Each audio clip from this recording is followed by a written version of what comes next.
boop, bip, boop, bip, boop. That's a bit hypnotic, isn't it? Welcome to U2 Spain Live. And this week's main feature is about buying or leasing a car in Spain. And you will hear the best options explained to you by an expert. And that expert, of course, is our lovely regular guest, Chris from Upsticks Drive. Yes, indeed. It's not just Upsticks, he does Upsticks Drive as well. He knows about cars. So we will also answer viewers' questions as usual about anything else if we have time, and we have the answers to frequently asked questions. I'll say there's only one question today, but it has several different parts to it. So anyway, you'll hear that in a minute. And we'll also be having one of our popular arguments about something topical if we have time. So Chris once again has an Upsticks goodie bag to give away, I believe, to whoever I've got the wrong teeth in, to whoever asks the best question or leaves the best comment. So get commenting now. Join us with questions and comments over there on the live chat, or down there if you're on the phone, I can't remember, or in the comments below if you're watching afterwards, because you are a part of this too. You are very welcome to U2 Spain. Run that theme song. Here we go.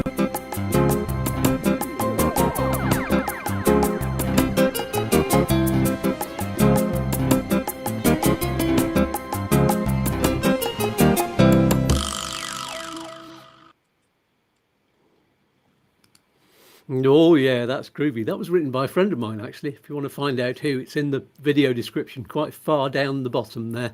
And there we go. So speaking of groovy, let's welcome my expert guest for today. It's Chris from Upsticks. Here he goes. Morning, mate. Good morning. How you doing? I'm very good. I'm happier than I was about 2 hours ago, because yesterday I had workmen just outside, just literally the other side of that wall, and they were just jackhammers and everything going, because the neighbour over the way there, right, lovely German couple, we're really good friends with them, but they were having their gate and their front wall replaced, so everything was all, and when they weren't jackhammering, they were shouting at each other really loud. They were only this far apart, but you know what Spanish people are like when they're having a nice gentle conversation. It's not an argument. It's not, you always see, you look into a bar and you think, why is everybody arguing in here? They're not just no, it's lovely, and they're great blokes as well. I mean, we had to drive out through our electric gates, which was right opposite, and there was a big sort of pile of stones there, which they moved out the way for us and had a little chat with us on the way out. So yeah, lovely people. So but I was happy this morning when I had the idea for Liz has the neighbour's phone number. Mm-hmm. So she sent them a quick text saying, can you just ask the workmen to put the jackhammers away for an hour while between like 10 and 11. So but he answered, he said, no, they're not back until Monday now. So I've got to desperately, any recording I need to do has got to happen on the weekend before they come back again. So anyway, we're all happy now, and you're not in your office today, are you? Where are you? I'm not today. I'm in Peterborough. So oh, lucky you. Yes, I came Thursday evening, and I'll be returning back to sunny Malaga on Monday. Really good. And you're missing the best weather in the whole year so far. So I'm aware, as I was wearing my woolly hat walking home yesterday evening, I'm aware that I'm freezing. Oh, shame. That's terrible. It's not quite so. Well, we're going to hit 24, I think, today, but I think Malaga's going to top 30. So. Yes, yeah. The kids and Lara said yesterday that when they finish work and respective school, and said it was absolutely amazing weather. Lovely. And I'm even wearing my shorts because I've got a gig this afternoon. It's indoors, and I have a feeling the only time I've been to that venue before was in the evening, and they had all the lights on, and it was baking hot in there, and that was in the winter. So goodness knows what it's going to be like there today. Yeah. But I'm going to have fun anyway. Let's have a look at the chat, shall we? Good morning, Donald Mackenzie. Good morning from Villimartin, beside Torrevieja. Oh, you'll like the show next week. Got lots of people on from Torrevieja. where we have decamped from Glenfarg for a house and pet sit for a month. Oh, that's lovely. Looking forward to meeting Chris and Lucia when we finish here. Brilliant. And Adam Farmelo says, good morning all. Easter's done, 4 weeks to go before the kids break up again. Well, that's great, isn't it? That's a short term. What's going on there?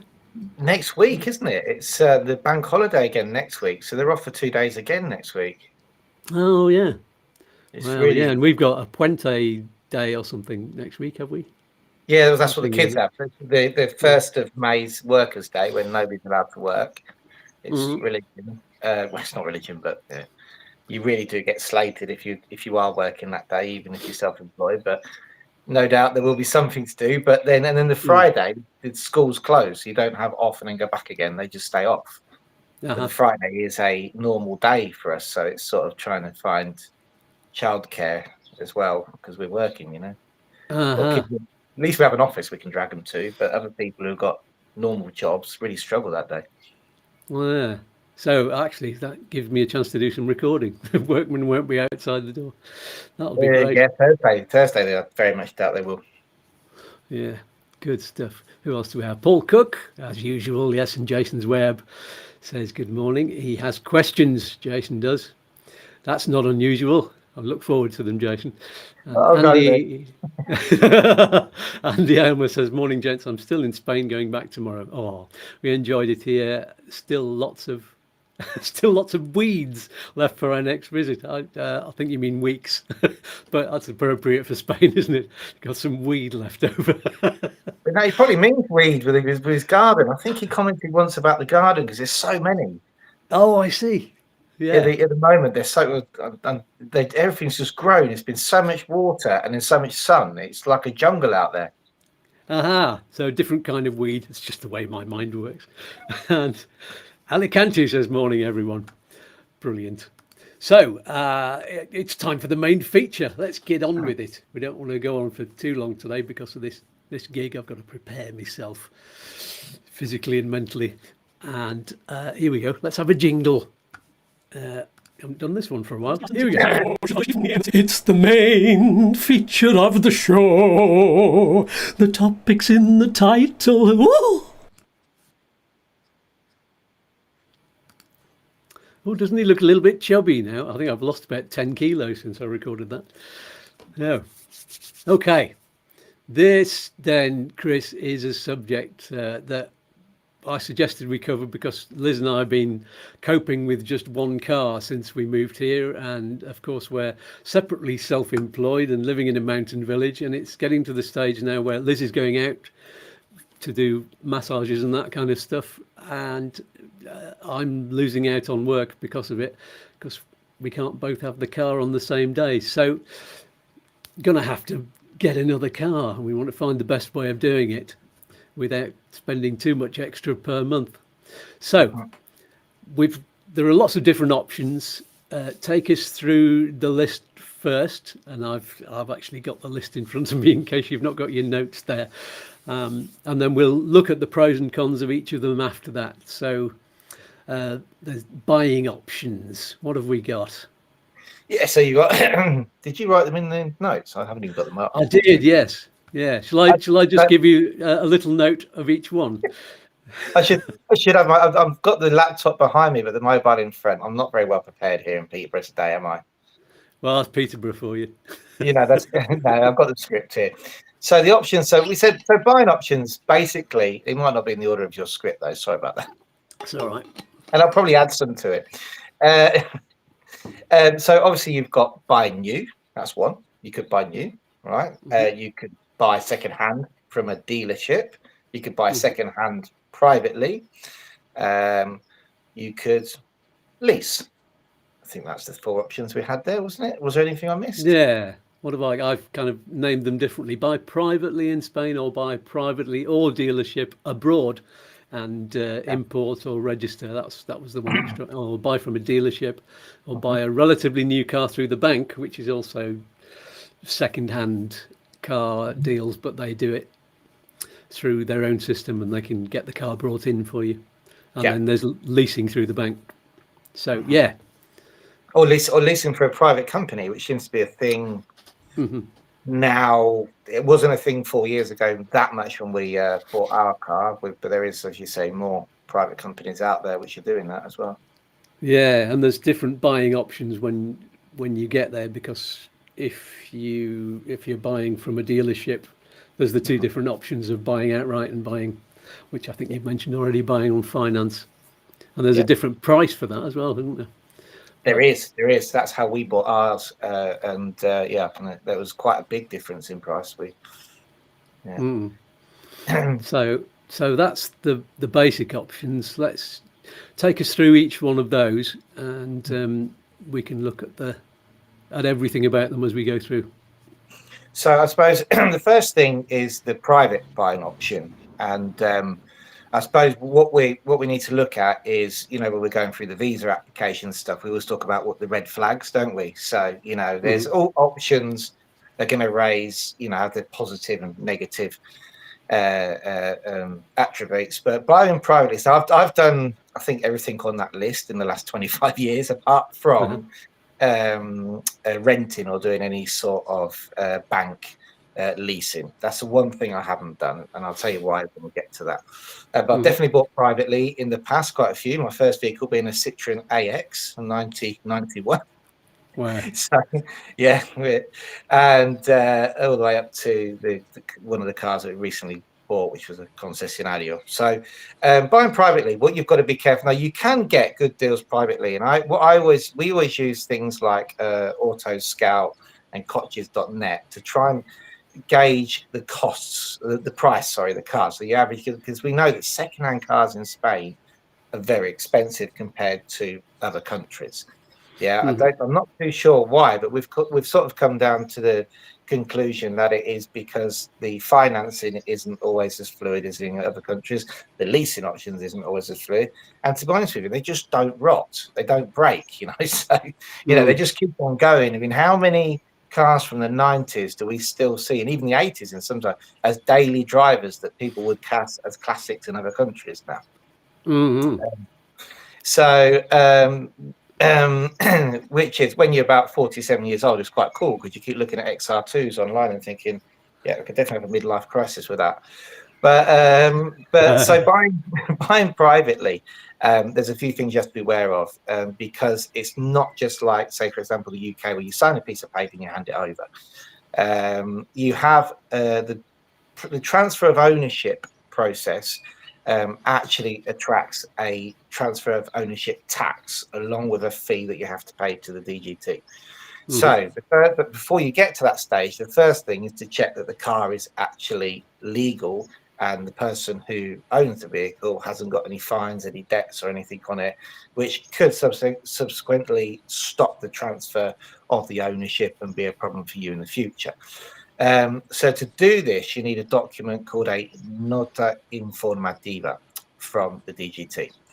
Now, you can actually just book an appointment, go to DGT and get one of these. You can get one using your digital certificate on the DGT website. I think it's about €8.30, something like that. Or you can get a gestor, a traffic, it's like someone, like, for example, Antonio is a qualified traffic gestor as well as the accountant as well, an office which specifically deals with these sort of processes to get you one, and they'll charge you around 30. But that's an absolute must if you're buying privately, because you could come out if they haven't paid any taxes or something on it, and you drive away with a vehicle, try and do a transfer of ownership, and there is a fine against the car. You might find you can't actually take legal ownership of the vehicle. Also, you've got to be aware. Yeah, you've got to be aware of the cost of the tax, because there is a transfer of ownership tax, and that is based on a system in the BOE, which is the Spanish Book of Prices for vehicles, which are published every year as they're manufactured. They give each vehicle that's which is marketed in Spain a value. Okay. That vehicle, that value, then, depending on which tax you need to apply to it, is reduced by how old the vehicle is, and then there's a subsequent reduction depending on the tax you're going to pay. So transfer of ownership tax, which is called a Model 621, is paid to your local government, the Junta de Andalucía, and say, for example, you've got a 15-year-old I was going to say 15-year-old Metro, but I think that's a little bit. You don't have a Metro. 15-year-old Corsa, you Yeah. might find you're only paying €50. Whereas if you've got a 2-year-old BMW GLC, you might find that that's up in the thousands, maybe 1,000 or €1,500 for that kind of Wow. transfer. Mm-hmm. So when you're buying privately, nota informativa and making sure you know the cost of the transfer. And then obviously I would always have the vehicle checked out by a garage as well beforehand. So you might actually have some expense before you can complete the transaction. Make sure as well you've got a valid sales contract, because that can help you. For example, if you go and pick up the car, you're on your way to go and fix the paperwork at Trafico, or you've got an appointment but you can't go for a week. If you've got a valid signed contract, always make sure that's got the time and the date on the contract. So if any fines come in, this protects really the vendor more than you. They know who it relates to. Mm-hmm. So And those are the things to look out for. There's also, I mean, there's more of a risk. Presumably, this is the most risky way of buying because you've got no guarantee. yes, and I mean it depends on you. I mean, I've done it before in the past, and you don't. It really depends. And I'm not very, should we say, I'm very car savvy when it comes to paper, but then I always get somebody else to put my oil in. Put it that way. Yeah. A lot of people know what they're looking at, whereas I would depend on a garage to give me the sign off. Obviously, there's certain red flags that you can look at. So like the ITV history, if you look at the Ficha Technica, how many times it's been knocked back. And what I always say is if the person has got the piece of paper which says why it's been knocked back for an ITV, it might just be tyres. And that's not too bad, but it might be because of something more serious. Then there's always that option as well. Most cars should keep a service history. Okay. Any other red flags to look out for? No, I mean, I suppose the other thing really to to say is for people who are selling secondhand as well. I know that's not a subject today, but just make sure that everything is done in reverse. So if you have had so many problems with people who have sold cars and they've just got a contract signed, the person's gone off with the paperwork, never transferred it into their name.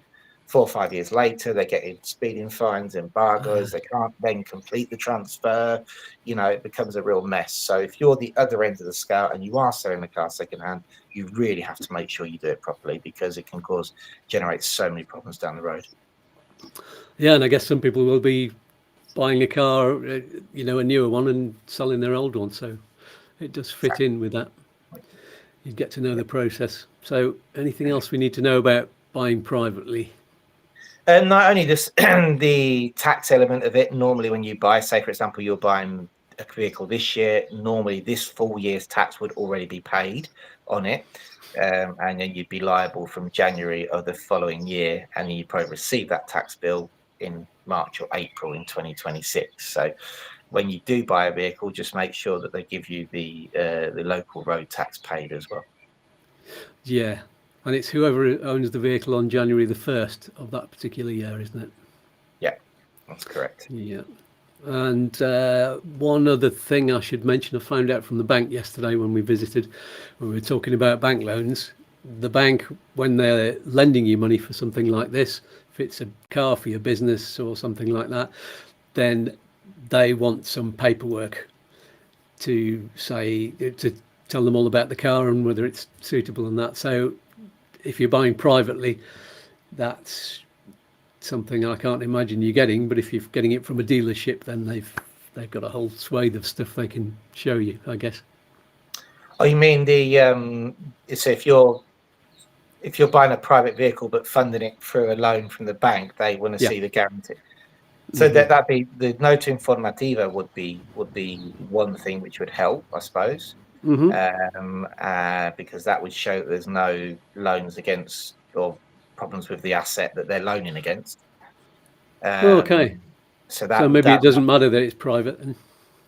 Yeah, that's a good one, because when so moving on to the next one, which is buying from a dealership. We did that in our last vehicle that we bought. We bought directly from the dealership because we were looking at the second-hand market, and we found that you'll probably been looking as well, so you'll see this. We found that the depreciation curve on vehicles from new to say 15 years old in the first 3 or 4 years seems to dip quite a lot. You can get quite a good deal if you go 2, 3 or 4 years old, but then it just levels out. And it doesn't, they don't seem to depreciate. So we were looking at vehicles which are between 7 and 10 years old. I was thinking 100,000, 150, that's expensive for that sort of car. But we didn't want to spend any more money. But then when we went to the dealership, and I have to say, the Kia dealership next to the airport in Malaga were amazing, because we went to quite a few of the dealerships in Malaga, and they were so bad. I mean, considering they're supposed to be selling cars, they were terrible. I've never seen anything like it. I mean, if you see sort of a slightly chubby middle-aged man with his wife and 2 kids walk through the door looking a bit lost, and you're a car seller, you should be able to sell them 2 cars. Yeah, easy. I'm thinking, there's someone's going to come here and literally, take my wallet out and just sell me a car. I'm going to walk out the car because I just need something that's generic and SUV and fits our profile, And excuse me. And we went through the Santa Barbara, whole of that industrial area, and they were just unapproachable. It was like really, there's even to the point where what was the car dealership you mentioned earlier before the show? It was called Flexicar. That's it. We walked into Flexicar because I was like, oh, this. I always see them online. They seem to have a good reputation. And the guy was like, can I help you? And I was like, what are you here for? And I was like, well, evidently I'm here to have my teeth cleaned, obviously. I'm not here for a burger.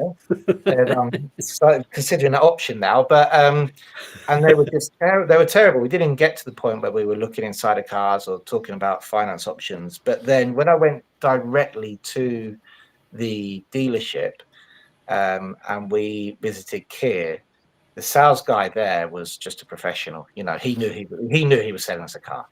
Yeah. That was it. He just walked in. He went. The first thing he did was like, okay, well, I said I've seen this car. It was actually prompted by a WhatsApp they sent me, because a year before I'd sent an inquiry. They sent one back and went, we think we've got cars that meet your profile.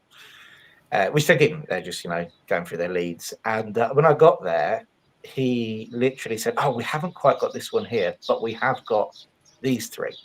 Right? Took us around the corner, showed us the second-hand cars, so cars which had been bought new from them and then had been brought back in either on a leasing deal or exchanged or whatever, and then they're selling them second-hand, and they were like 2 to 3 year old vehicles. And he did his job completely, within half an hour. The first thing he did when we pointed out a car was gave me the keys, well, without even asking for my driving license or anything. Wow. I went, take it for a spin. I went, you don't need my passport, just take it for a spin. He must have an honest face. Yeah. And then when you come back, he saw us turn up in a knackered old Mazda 3, and then obviously he gives us a 2-year-old Kia Sportage. He knows that when you come back, you're going to be, where do I sign? Yeah. So he did an amazing job. But then the process that we said, so we had a budget to buy a vehicle, and he said, no, don't worry about that. He said, you need to amplify your budget, but we can sort out the loan. Okay. I thought, okay, that's good. Looked at the deal with the loan, and it was quite good. He said, we do the transfer of ownership. If you do take a finance package, we're going to reduce the cost by €1,000 because you're taking the finance. We're going to give you €500 for that knackered old Mazda you turned up with. I said, what, even with the engine light on? He said, yeah, even with the engine light. So I'm not even going to look at it. I said, I'm not even going to look at it. We're going to give you €500 for that. There's no, and I could have sold the Mazda probably privately for around 1,200 or 1,300 with an awful lot of hassle. But when it's all wrapped up in a hassle-free deal, quite attractive. And that was basically it. 4 days later, we drove away with the car, dropped the Mazda off, and the paperwork was done by them. Brilliant. Oh, that sounds like the sort of thing we want. Although we're not actually getting rid of our other car, so it's going to be even easier for them, I suppose. Yeah, and I mean, they do. The dealership was, I mean, I don't know, I'd love to know other people's experience with dealership, but a lot of my friends who are Spanish always do that. They'll just use a dealership and they just can't be bothered with the paperwork, the hassle. And the only thing to note is that if you do buy with any sort of loan attached to the car, when it's registered with a DGT, that loan is attached to the car, so it can never be transferred out of your name to someone else, for example. It actually shows in the app. When you go on your Me DGT app, it shows as a triangle red, this has got a loan against this vehicle. Oh, that's handy. So yeah, so you can't be dodgy and sell it afterwards, for example, and still have a loan. It's not. Yeah, that probably wouldn't be financially the right thing to do anyway. No, wouldn't. No. Yeah. Well, that sounds like a really good option. I'd want to go and what I think we should do is me and you and Liz go around some of the ones in Malaga and see what they're like, see if they've changed now. And see if they're. I was really shocked on the ones in Santa Barbara. I was like, I said, how do you make money? Because you should be able to sell us a car. I thought we'd have people, being able to barter off against people, but that certainly wasn't the case. It was just, and I mean, say the Kia guys were great. I mean, even to the point where when we dropped the car back in after our little first stint in it, the guy literally went, right, I'm going to just, who's doing the paperwork? And Lara went, well, Chris will sort that out with you. And he went, right, I'm going to take you lot into the cafe. So literally took him to the cafe and went, do you want a milkshake? Do you want a coffee? You sit here. I've got some work to do with Daddy now. He's going to get his credit card out. So, it was, and he's just like joking, and that was it. So, but really, that's the kind of deal you want, isn't it? Yeah, that's proper sales talk. It wasn't like a yes or no answer that you had to give. It wasn't like, so do you want to buy it? It was like, right, let's get the paperwork, and and I'll buy you something in the meantime, which is even better. Have a milkshake. Good stuff. And just check on the live chat. Donald McKenzie was having a technical issue. There doesn't seem to be one at this end, Donald. I hope you've got it working now, and that everybody else can see and hear us. We've not had a drop off in numbers, so that's a good sign. And Sean, expat in Matheron, is with us. Good morning to you both. Morning, Sean. And that was a great show we did last week. Really enjoyed it. Jason's asking, here we go. Let's just put that one up on the screen. What are the additional costs involved in buying a brand new car? So a percentage of VAT, IBI, car tax, first registration fee, document registration fee, number plates, etc. That's a good question. So you've got two sort of answers to that. So if you are buying a brand new car from a dealership, really there should be no hidden costs. You should be able to drive away with that vehicle in your name. You may have to pre-order that vehicle, but when it arrives, really that should be a package. Very much. Just one thing about the dealerships, you do pay slightly more. So the vehicle that we bought, we could have got around 10% cheaper on a private deal, but by the time you wrapped up they gave us 4 years guarantees. With it, the cost of the loan we could have got privately against the cost of the loan they gave us. The reduction of the vehicle that you handed in where it was better. So the same should be for a new vehicle. You should have a wrapped up cost. That was it. They just gave me the piece of paper, went, after all of this is what it's going to cost you. So if you're buying it there, that should be like that. Now, if you're buying a new one from abroad, it's slightly different if you want to register it in Spain. Okay. So if you're buying it from abroad, you've got and you're registering it in Spain, you've got all the relevant registration costs. You still have to go through an ITV test to get the Fixture Technica Fixture Technica, to then take that to Traffico to get your plates. But the VAT, you've got to be very careful, because you should only pay VAT in one country, right? But when you go to Traffico, they want to see that you have paid VAT in Spain. So if you haven't paid that VAT in Spain and you have paid it in the country where you bought the vehicle, right? That country where you bought the vehicle will give you that VAT back if you can prove you've paid it in Spain, but then you've paid double VAT. That makes sense. And then you have to wait for that VAT to be given back to you. So that happened to a client of ours. They pay VAT, which was I argued the toss because I said the VAT's been paid in the EU. What's Spain? So I'm like, no.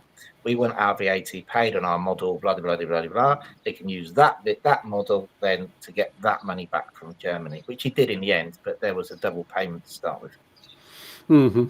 Okay. So, So do you think it's worth buying? Because a lot of people used to go to Germany from Spain and buy a car there because the car prices to start with were considerably cheaper. Is that the case now? Is that still possible? yes, I mean it's actually nowadays it's a very viable option if you can find a vehicle abroad, because the registration costs generally tend to be slightly lower because there's a tax called a special registrations tax that you have to pay if you bring a vehicle from abroad and you're already a resident in Spain, for example. Yeah. Now this tax is emissions based tax. So if an expensive car with high emissions is always going to pay a high tax.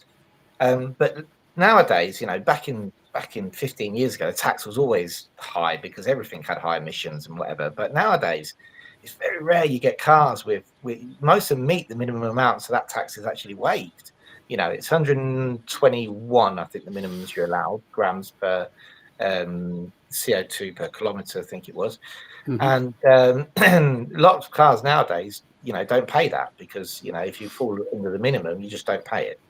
The only thing you do have to be aware of is if you're already a resident in Spain and you buy a vehicle from abroad, then albeit the vehicles from abroad, you're still subject to the transfer of ownership tax because you are a resident of Spain. So, for example, when we brought the Upsticks drivemobile over from Scotland, me being a permanent resident of Spain, I had to pay quite a few taxes on it. So I had to pay the VAT and duty on the import, special registrations tax because the emissions were higher than 121, and the transfer of ownership tax into my name because I took ownership of the vehicle after I'd become a resident. Okay. So it's possible. Now, what about the guarantees? If you get a guarantee on a car, from a dealership in Spain, then they've presumably got a list of garages you can go to, and if there's any problem with it. But if you buy from Germany, what do you have to do there? You'd have to make sure that the guarantee is European, basically. If it's a manufacturer's guarantee, then you can pretty much guarantee that you'll be able to take it to a Kia garage or whatever. Say for Kia give you the warranty for 7 years, don't they normally? So you can take it to anywhere within the EU.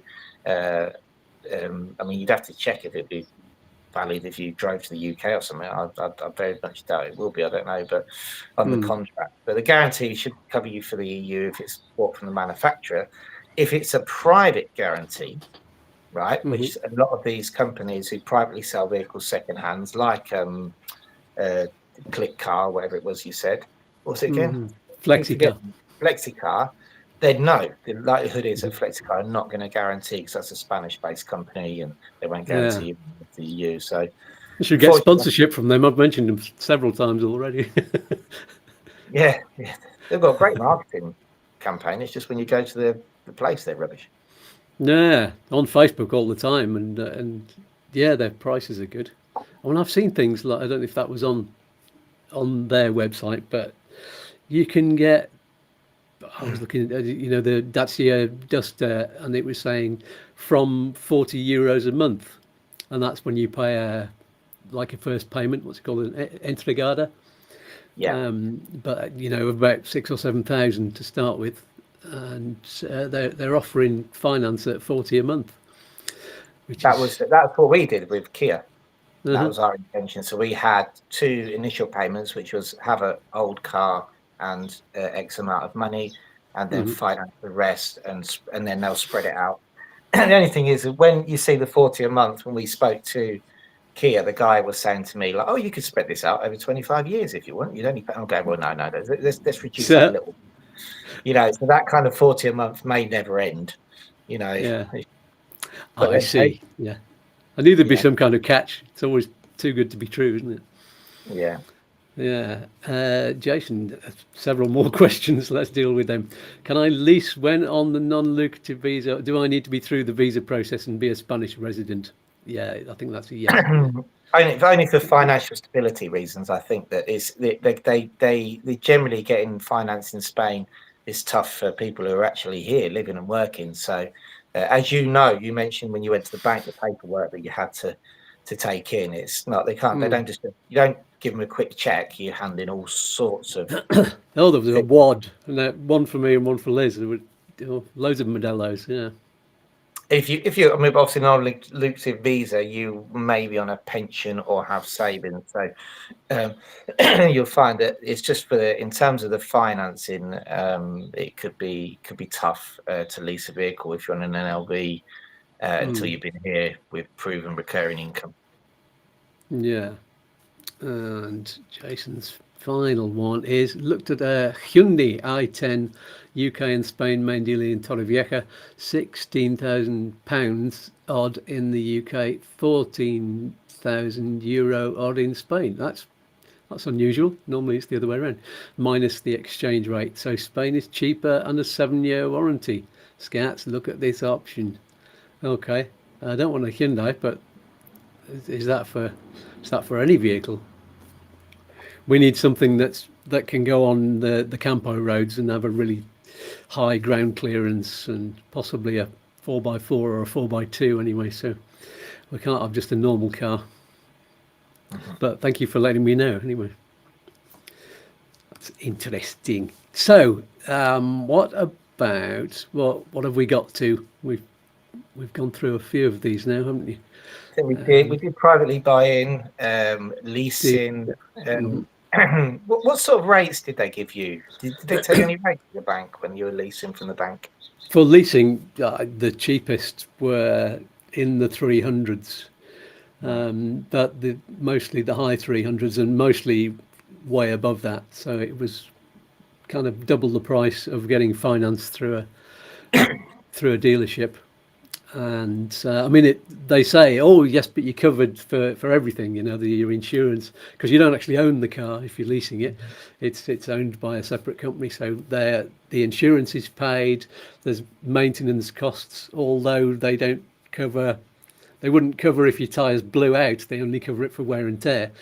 Right. And there's various little sort of small print things that you have to examine, and it looks like a great option because you're just covered for everything. If anything goes wrong, they just fix the car. But that's what it sounds like. But the price per month is a lot higher than the prices that they would put for their second-hand cars through the bank, and even they're higher than the dealership. I found that with the leasings, we looked at leasing options through the bank and then one for a private company, and I found that they had a mileage limitation. Yeah. Yeah, that's for those prices. Yeah, they were for 10,000 kilometers a year, and you pay something like 6 cents per kilometer that you go over. So they'll be checking it every year and sending you a bill at the end of it.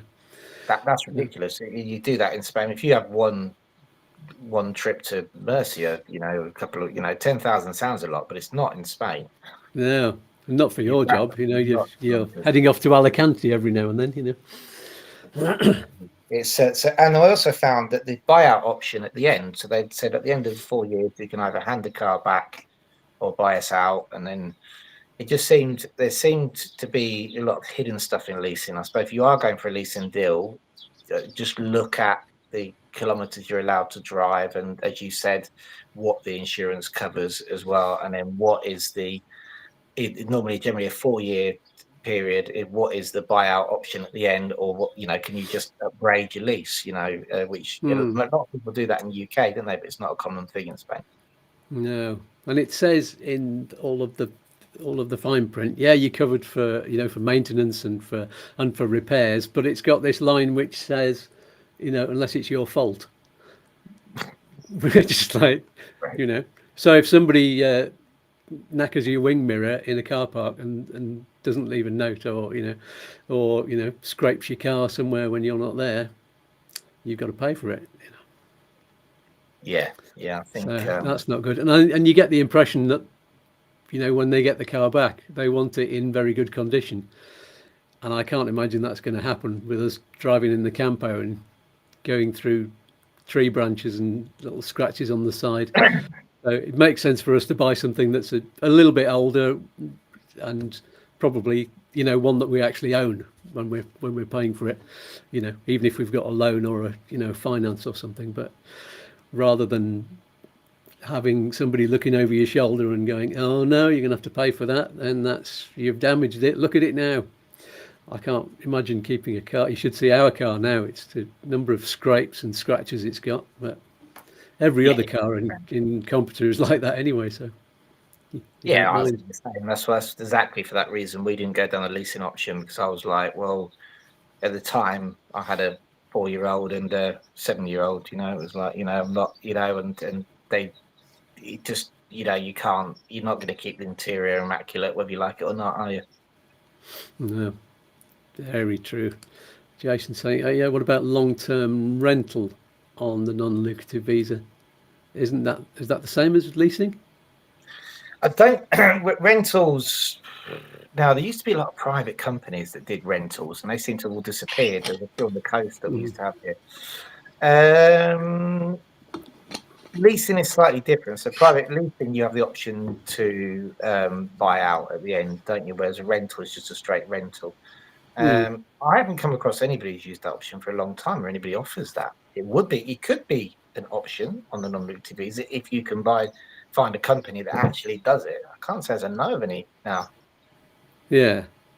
And Jason, I think, was suggesting before, do you need to be through the visa process and be a Spanish resident? I imagine that the checks, like, you'd have to have a Spanish bank account. I would imagine, because I'd imagine that any company who's dealing with you, who's going to be giving you something that isn't just. So if you say, for example, you're buying a car straight out, you're walking in with cash, you've got an NIE number somewhere to register it. Okay, they wouldn't have a problem if you're a resident or not, because you're giving them cash, they're giving you an asset, you're going off, they've made some money, everybody's happy. But you've got to remember, when you go to any private loan company who's going to give you an asset and then lend against that asset, they want to make sure they get their money back. And part of that will be checking that you're a resident, because if not, then I very much doubt they'd loan you money. So that's, it's not. I don't think there's anything in the law that says that you have to be a resident. But I think anybody who's loaning you money on an asset would definitely have that as a requirement. Yeah, and I know that something that the bank, we looked into leasing a couple of years ago, and I think the bank was saying, "How long have you been here?"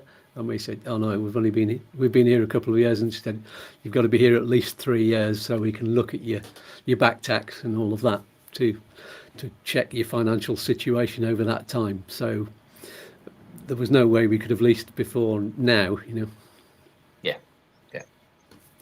Yeah, there you go. And Paul Cook says, "I have a 2007 Berlingo reg as Mixta Adaptable.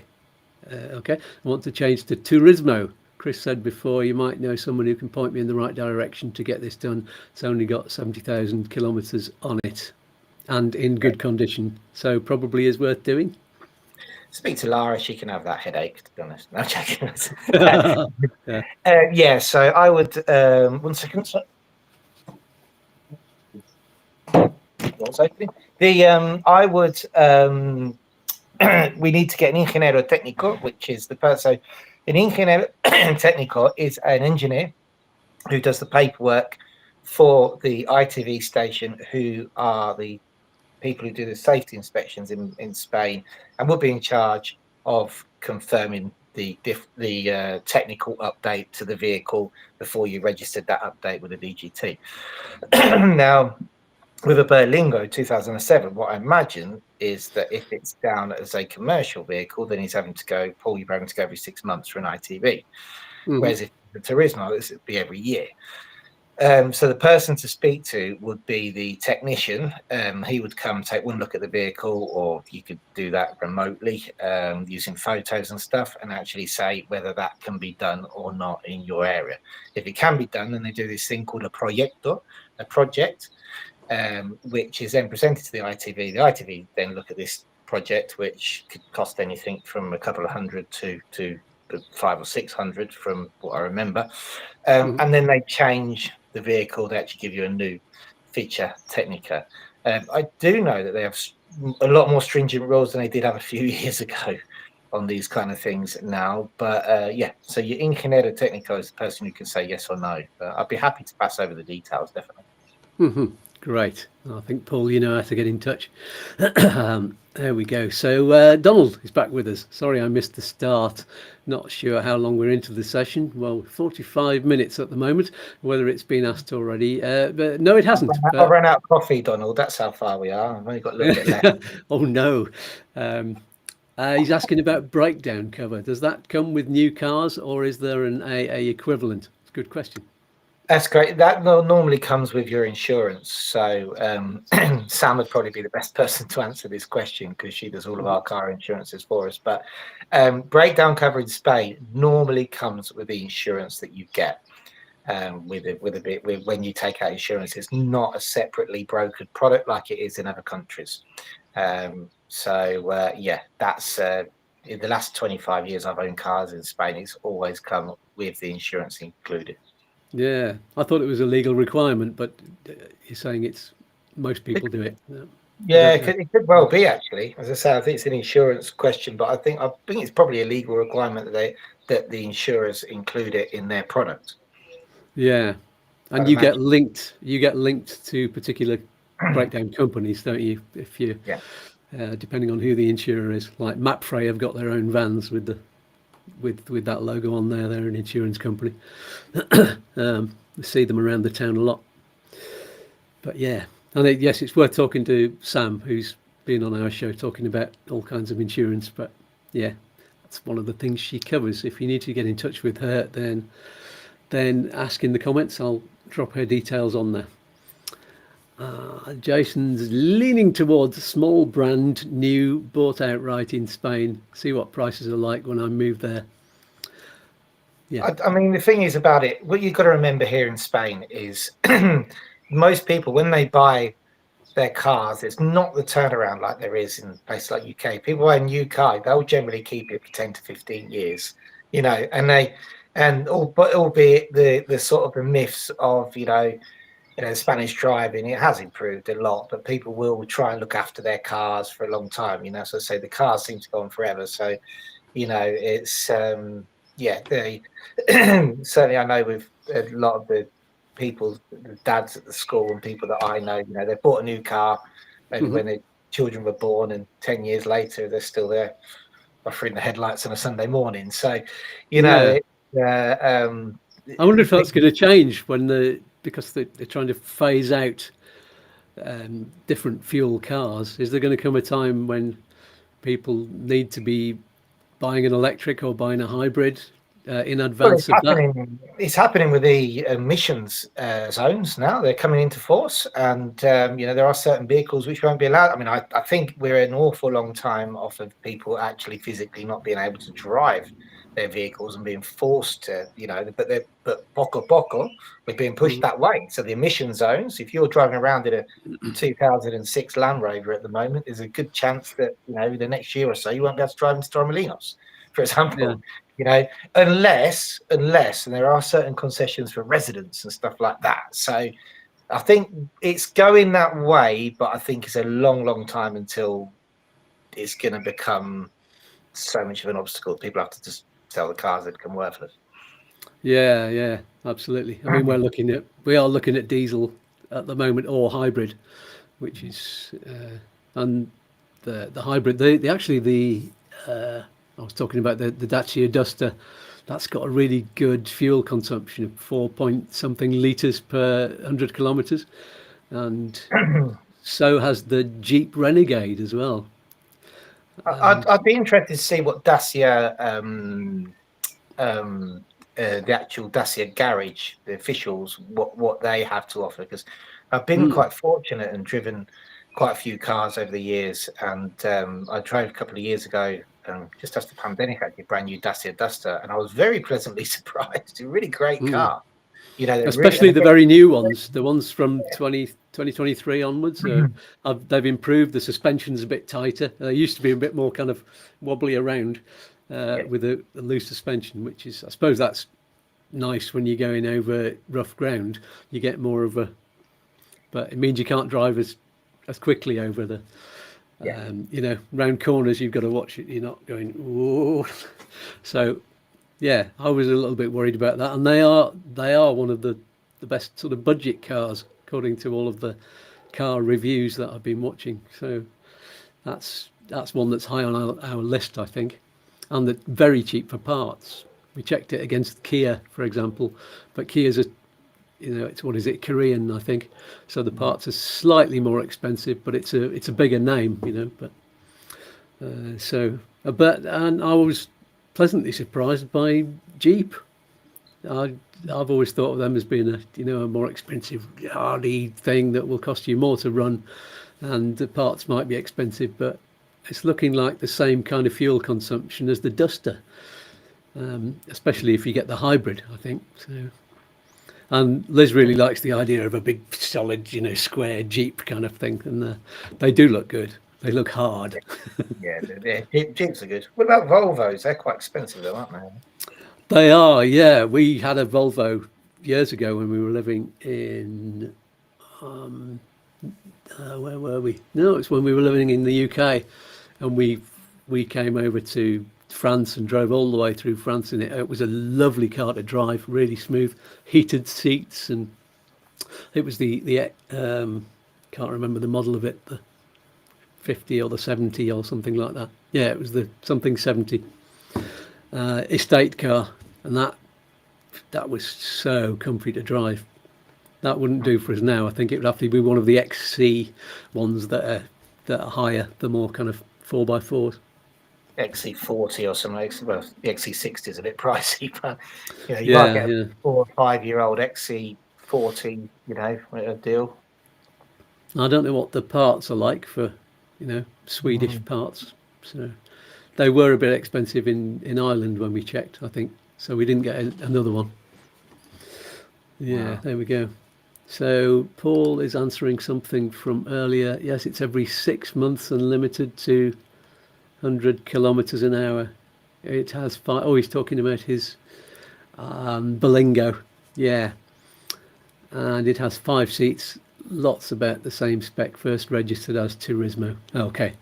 Yes, it was the change to Turismo. Okay. Jason. If it was first registered as a Turismo, you shouldn't have any problem putting it back, I'd imagine. Oh, yeah. Oh, he says, I think originally bought by a business, hence first registered, mistake, adapt to save tax. Okay. Jason saying, I'm looking at Dacia Duster. Here in the UK is the next car. If you're going for budget, it does seem to be the one. Yeah, jolly good. Have we got through everything? We talked through. I think the only thing we didn't mention was registering vehicles. Well, you said you were going to do a show with Lara on that. We finally get her on at one point. Yeah, let's leave that for a separate show, I think. Yes, a whole separate show. That one. It is, yeah. And we've talked about the payment options, the different ways. You can get a loan from the bank and buy privately. You can get a loan from the bank to buy outright from a dealership.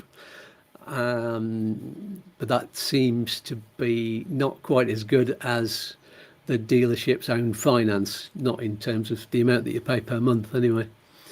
That's just that's the point to mention is you mentioned it for the show, we haven't mentioned it, is the difference in the price of the vehicle if you don't take the finance. Yeah. A lot of the time they'll so the guy who sold us our vehicle, I think we got it for around €1,500 cheaper because we took finance on the vehicle, and he was actually encouraging us to take more than what we wanted. And I was like, well, hang a bit, what's the minimum finance to be able to get that deal on that car? And he said, well, the minimum finance would be 2,000 something odd euros. And you can tell us, okay, well, we want a little bit more than that. But there is a minimum finance that you have to have on a vehicle to get the deal. And then you've got that thing of, well, if I've only just moved here and I haven't got the passive recurring income to support that, how they're going to give me that finance. One of our clients actually got around it. This was when was probably just 3 years ago now, probably 2025. Yeah, about 3 years ago. They went and bought a vehicle, put the maximum deposit down on it, and then they took the finance. And then you're not allowed to pay that finance off for 2 years, but they proved that they had the large sum of money in the bank. They actually gave them the finance, and then after the 2 years, set a note in their alarm to go off and tell them to go and pay the finance off. And they worked out that paying the interest on the finance was less than paying the difference in the vehicle. Okay. Do they not have some kind of penalty for paying it off early? Yes, yeah, but your interest, your penalties, I think it was I think the initial penalty was something stupid, like 20% if you pay it off too early, and that just reduces to like 1%, if you paid it after the 2 years, and that's what they worked out. So, okay. So yeah, there is games to be played financially when buying vehicles if you're going to go down that route, Right, that is good. Jason's telling me more about the Hyundai. They do a 4x2 and a 4x4. Yeah, the same as the Dacia Dusters. They've got both of those, and the 4x2 that is the best on fuel consumption. The 4x4 is like 5.1, according to the books, litres per 100 kilometres, which is very good actually. A lot of generally cars are in the kind of 7 litres per 100 kilometres, really. There we go. Paul says, sorry, error. It was first registered as mixed adaptable, as was bought by a business. There are lots of others around the same spec bought privately as Turismo. I'll send Chris an email. Yeah, that needs a proper chat, that one. Just sell it. Just sell it. There we By go. the time, if it's a 2007 Berlingo, I don't know, it's probably a really nice car. I'm not joking, but by the time you've paid for the technical documents, you could be 500 or 600 euros in for that. And then the hassle of the ITV, just offset. Look at your costs. I know that second-hand vehicles are expensive, or what you're trying to achieve with a vehicle, but maybe by the time you've got the quote for the paperwork to actually do it and the hassle of doing it, it'd be better to sell it as is and buy something that is what you need. Brilliant. Just to remind everybody, we have a QR code in the corner. I keep telling people this. If you've learned something of value to you today, I'm sure you have, or if you've just been entertained by the lovely chat, then hover over the code and that opens a new tab and donates whatever you think today's show is worth to you. And then the electricity keeps working and I feel warm and happy inside. And I'm sure you do too. I think we've covered just about everything. If anybody has any more questions, then do drop them in. I think we'll miss out the Ask Us Anything because we'll just look on the live chat and we'll go straight to FAQs, which goes like this. FAQs just for you, but some of them might not be so frequent. There. So only the one question, and I haven't told Chris what it is yet, but you know this one.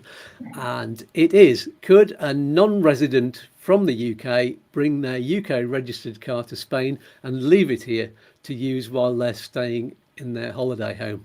Park it on the drive and use it when they're here. Oh, that's a good question, because I got asked this the other day and we came up, there's 3 different parts to this answer. Really. Okay. Thought there might be, yeah. Yeah, there's 3 different parts to this answer. So you've got to look. Someone said, how long can I bring my UK registered vehicle? Well, the first thing is what you've got to look at is the liability. Now, you can, as a non-resident, if you own a property, you've got an NI number, then you can bring your vehicle, you can register it in Spain, or you can bring it and leave it here. But when do you have to register that vehicle? Well, first of all, let's going backwards. If you look at the point of view from the DVLA, the DVLA consider any vehicle that has been out of the country for more than 12 months as permanently exported. Okay, so say you did nothing for a year and left that car in Spain and no police stopped you, all right, then the DVLA, how would they know you're out of the country? I don't know what access to cameras they have and your travel documents or whatever, but they would consider that to be exported at that point. Then going down to the old classic, I've got 6 months to drive my vehicle around in Spain, comment that you'll see everywhere. This relates to a fiscal liability of the vehicle. So once the vehicle has been here for 6 months, it then becomes fiscally liable. You have to pay tax on it. Hence why when people drive their vehicles around and they're non-residents and they've been here for more than 6 months, if the police see them, they then slap them a fine of €500, and it actually says on the fine you have to now present special registrations tax as well, right? And to do that, you'd have to finalise the registration. So you'd be forced to register the vehicle, or be forced to pay that tax and get rid of the vehicle, basically. Yeah, they just want to see that money. But then we get down to the 3-month rule. Whereas a non-resident, the problem you have is most local police, after seeing a vehicle for 3 months, okay, because you're not allowed to be in Spain for more than 3 months without registering your residency, then start to give people hassle about the cars. And we've seen it so many times where people may have been in a legal time, the grey area, shall we say, legal window, with a car because they travel back and forth and they've left the car in Spain and the police have said, well, the car hasn't left for 3 months, and actually picked it up, put it in a pound, and you've either got to fight against that or just register the vehicle, and you really don't want that hassle. So personally, I would never advise bringing a vehicle to Spain that you don't intend on registering here ultimately, unless you're just coming on holiday. It just doesn't work.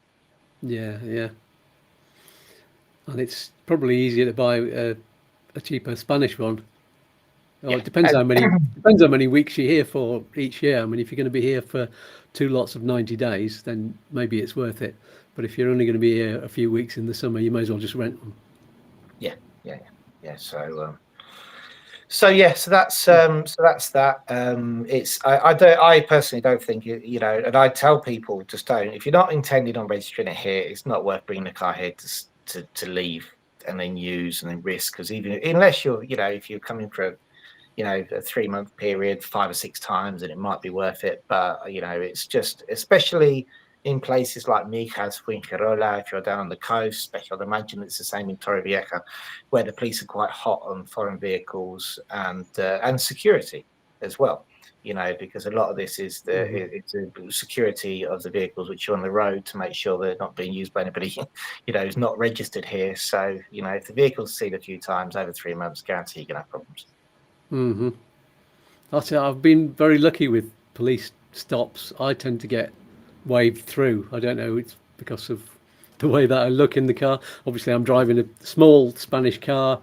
I don't look like a joyrider, and I don't look like somebody who's here illegally.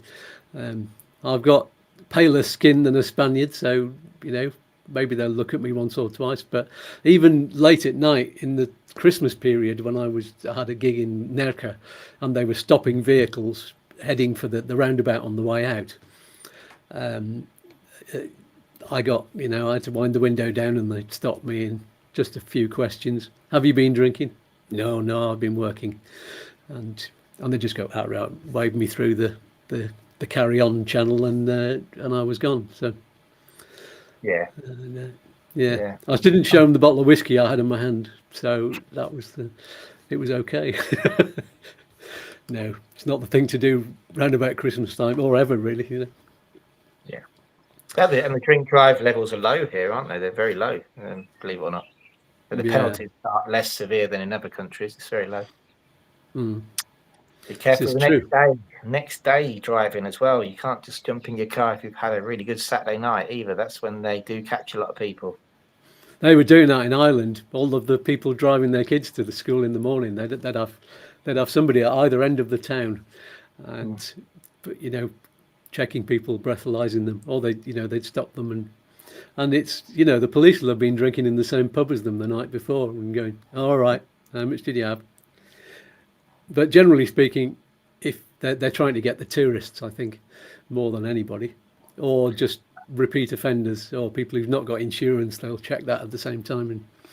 But if it's one of their mates who's been down the pub with them and who's had 3 or 4 pints with them, then they'll just go, they'll just have a chat and wave you through. Yeah. Yes.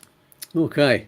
Well, I think that answers that one. We've got time for a very quick argument section, haven't we? It's an easy one. I'm sure you'll have a good answer for I this. don't know any of this. You haven't told me. I quite like these surprises. Keeps me on my toes. Yeah, yeah, you will. You'll enjoy this one. Here we go. Chris says, Scat says, Chris says, Scat says, it's the big argument. Yes, not so much of an argument, this one. This is just opinion on your very own likes. What's your favourite car ever, and what's the best one you've driven? It might be two different questions, answers. That's a good question. What's my favourite car ever? Well, I would definitely go back. What's my favourite car ever? Not necessarily one you've owned.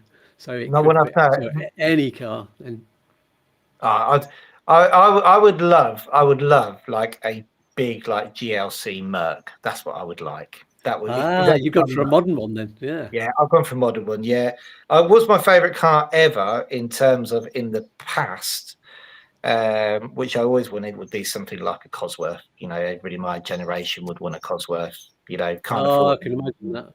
You know, an RS Cosworth if you were born in 1978 you were 15 in 1993 is what everybody who was cool drove. You know, so I definitely would have one of those. But if you're talking about modern cars, then I'd love to have a big Merc, like a GLC type thing, which it's like a spaceship. That's what I would love. What was the other question? What's the best one you've ever driven? The best car you've best ever one driven? I've ever driven. I've never driven a Ferrari, which I'd like to drive. So I don't know. That would probably be the best experience.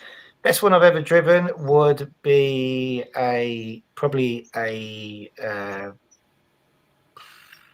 Bentley. Was nice. I've driven a Bentley. Oh, nice. I've driven a Bentley Continental, and have to say that was an absolute beast of a vehicle. Really enjoyed that. And the most fun car I've ever driven would be, I'm answering a two-part question here, it would be a Tesla. I really thought they were great. I thought they were brilliant. Oh. Yeah, absolutely. Completely changed my mind on electric cars when I jumped in one and went, this is really cool. Yeah, we had a Toyota Prius hybrid in Ireland. Unfortunately, I bought it like a month before lockdown, so I hardly ever used it, and then we had to sell it. So I didn't really want to bring it over to Spain because it was low to the ground and it would have been no good for the country roads. So yes, but yeah, for me, I think that's the one that I used to like the most, and for me, there's something. It's the romantic, eccentric. Reminiscent of quaint old BBC TV dramas and chocolate box villages, thatched cottages and village greens and cricket matches and pubs made of golden Cotswold stone. It takes me back, just the image of it, and that was a Morgan.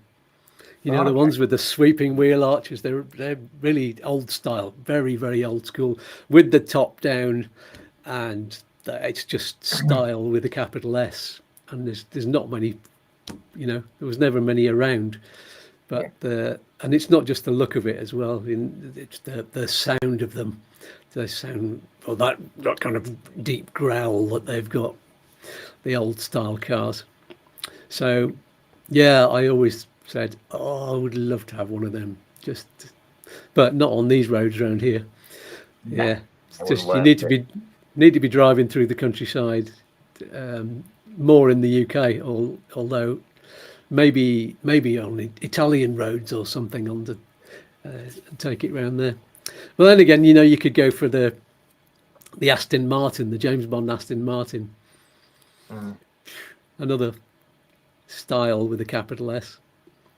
Never driven one. We registered a DB7 and a DB8, I think it was, one of Lara's first cars. Yeah, I didn't get to drive it, unfortunately. Oh, what a shame. It was the 7, was it, the James Bond one? I think it was the 7, yeah. Yeah. I'd have the machine guns as well. Well, there was a limit. I'd have to check, but we actually registered a limited edition 007. I'll tell you after the show. James Bond, which had been a vehicle. It was, I know, brand new. It was close to 200,000 or something like that. And yeah, it was crazy car. I didn't get to drive it, unfortunately. Yeah. Yeah, we did. I'll have to have a look at the paperwork after the show and tell you what it is. And I did push to drive it as well. I can tell you. I bet you It did. just didn't Yeah. happen. I bet you'd love to go around a circuit on a proper racing circuit. What would you take around? Not a Formula One car because you just I'd love to, just I'd love to take. I've stall. never Yeah. done a single seater. Never done a single seater drive, but I did. I love like going karting and stuff, but I can't at the moment. I'm just worried about because my arms a bit naff. Whether I'd actually be able to do that again, with the Yankee It's your neck muscles, isn't it? That would be the worst. You get well, it's like not even when you're karting. If you're karting properly, you're yanking all the time like that. yeah. And it's not something I can do at the moment. So I don't know if I'd ever get in a single seater, but I'd love to. Absolutely love to have a go in a single seater around a track. Tell you what single seater I'd have. I'd have the Michael Keaton's Batman car, the Batmobile, that with and all of the protective armor and everything. Just fantastic. But that's just not real. So, or the original TV series Batmobile. That's not a one seater though. No, that's nowhere for Robin in that one. Yeah. Or I'd have a DeLorean from Back to the Future, just for a laugh. Yeah, you can't open the door anywhere in Spain in those though. That's the thing. That is true. Nowhere to open the door. The best one I've driven was, this was fantastic. It was a BMW 7 Series automatic, and it was in America. Nice. It was about 25 years ago, and it was about $50,000 at the time, sort of car. So it'd be a lot more expensive than that now. It was like shit off a shovel. It's amazing.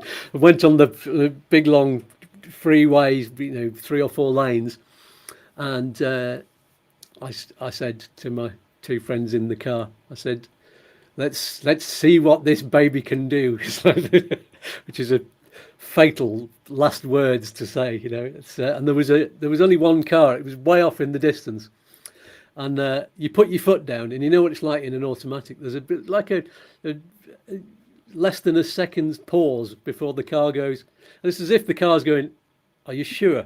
Are you really sure you want to put your foot down all the way? And then I just went back into the seat, and the car that was on the horizon came up at me really, really quick. I had to go around it and go, oh, I'm not doing that again. I'm not doing that again. Wow. So, yeah, it was just a bit scary. But on the same trip, I also rented a Pontiac Firebird. Wow. Which was gorgeous. And I think it had the Firebird on the front as well, the big red design. And so, yeah, that was fun. So, yeah, I wouldn't normally go for American cars, but if you're in America, you've got to have something stylish, haven't you? Yeah. We've registered a few SL 550s, like the big old Mercs with the convertible Mercs, which are nice to drive, but you wouldn't want to drive one every day. Yeah, it's nice to, maybe go down, drive down the coast for a little bit, but it's like the BMWs, the X3s. I've driven loads of those. Fun cars to drive, but you wouldn't really want to be every single day one. You'd be like, maybe have back problems. Yes, indeed. Lovely. Nice to think about it. So, Upsticks goodie bag. We've got just time for that. Who have we got? I don't think there's many new people on here today. We've got Donald McKenzie. Had anything yet? Are you still with us, Donald? No clue. Send us your address. Yeah, send us the address to the email address, which is youtube@upsticks.es. Brilliant. And I think everybody else on the live chat has had one. Adam Farmelo, Jason's Web, Andy Aylmer. Oh, there was Nelly. I didn't even say hello to Nelly. Are you still with us, Nelly? And yes, I'm very okay. Thank you very much. That was way back at What you can 2211. do, if you send us the address, even if we'll have a goodie bag, but anybody who sends the address, we'll post them out a YouTube sticker and a YouTube Spain magnet and Upsticks YouTube sticker. There you go. Brilliant. Oh, gifts to Send us your everyone. address. There you go. Stickers and magnets for everyone. I don't care. Fantastic. Send me your address. Okay. I'm going to regret that, aren't I? Just say that. I don't Probably, care. yeah. Send it. Right, it's all right. The very least you're going to get is a YouTube sticker and a YouTube Spain brand new fridge magnet, a limited edition to only 2,500 on this run. Brilliant. Lovely. I'll have one of them. Yeah. You haven't got one yet, have you? No, I've not even seen them in real life. I haven't touched one yet, but Yeah. I'll see you on Tuesday for that. They're no good sat on our promotion desk. Let's get them out. Come on, send me your address for a sticker, and I can get away with posting those over to the UK as well. So come on, let's get them out. Maybe you can send off some of these. I've still got these. This is the passport wallet. Oh, blimey, that's a bit old black ones. Yeah, they're all the old ones. So these are kind of limited edition now. Oh, they're very limited edition. Well, bring them back. So we can't get them in. Bring them back, and we'll get them out as well. Come on. Right, I'll put them on top of my flyers for Tuesday. Yeah, there we go. Bring your flyers as well, scats with you, and we'll get them out. Anything you got there, just because I stick it all in the packs when we send our packs out to people as well. So bring it down. Brilliant. So, any more live chat questions while anybody's doing that? We do have one from David Johnson. Quick question, sort of related. Can Upsticks help with registering my car from the UK? I'm based up in Mojaca, Almeria, and I have got my NLV to collect next week. Yes, we can. If you get in contact with Lara, you can either with the garage. The only thing there is the ITV in Almeria. We've actually got one garage who helps us, but actually patches them over in the border in Murcia because he says he doesn't like the ITV in Almeria, so whatever. As long as it gets done, we don't care. Or, as many of our clients do, is they have a nice drive in a weekend down in Malaga, or come and visit us in Malaga, get the headlights changed or whatever, and give us and come and see us, and we do the ITV here for you when you get us.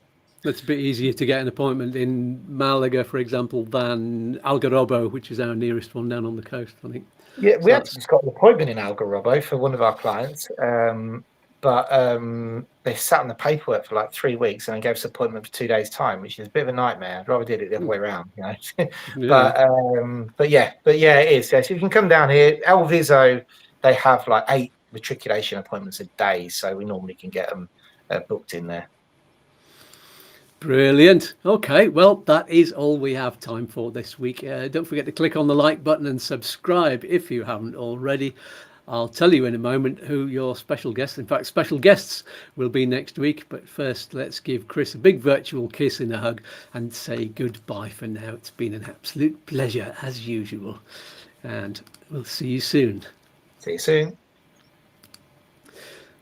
There we go. That was wonderful and loads of fun. And who do I have on the show next week? Well, would you believe it? I've got a whole bunch of people on the show because I was invited to a special 5th anniversary gathering of a group of YouTubers and their fans over in Torrevieja. Now, that's quite a long way for me to travel in one day. I don't know if it's at least a 5-hour drive, and I can't get there and back in one day and be at all sensible about it. And I've got some gigs on at the same weekend. So I suggested instead getting as many of them as we could onto the U2 Spain show in the morning before their afternoon meetup. And of course, the meetup is next Saturday. So that is what we're doing. We've got 4 of the YouTube channels coming on. Sometimes it's a couple doing them. So we'll have at least 4 extra screens worth of people. We'll also hear about, as well as their channels, they'll talk about the other 4 channels who are definitely going to the meetup because they know them very well, and they'll tell us something else about Torrevieja. I'm sure it's going to be a lovely chat. I've spoken to them this week and they're all quite funny. So I look forward to seeing you all on the live chat, so that you can interact with them all, ask them questions. I'm just checking on the live chat to see there's nothing else. Paul's saying thank you, and Jason's saying thank you, and you are very welcome. And so thanks for joining us and leaving comments and hitting the like button and supporting us with the QR code up there, and donations and memberships. There's a $sign somewhere down there that you can hit, which takes you through the memberships, and you can donate through YouTube that way. It's all very much appreciated, and I will see you either on the midweek video at 6 o'clock Spanish time on Wednesday, or live next Saturday morning at 10 o'clock in the morning. Those are Spanish times. So that's all for this week. Somebody pass around the car cookies. Peace and love, peas and fluff. And here's one final message from all of the voices in my head at you to Spain. Bye for now. Wave goodbye, lads. Bye. Goodbye. Toodaloo. Peace and love. Peas and fluff. Oi, oi. Don't do anything I wouldn't do. One more cosmic dance? All right, then. Look, Mum, I'm dancing. Oh, I'm all a quiver. Let's dance.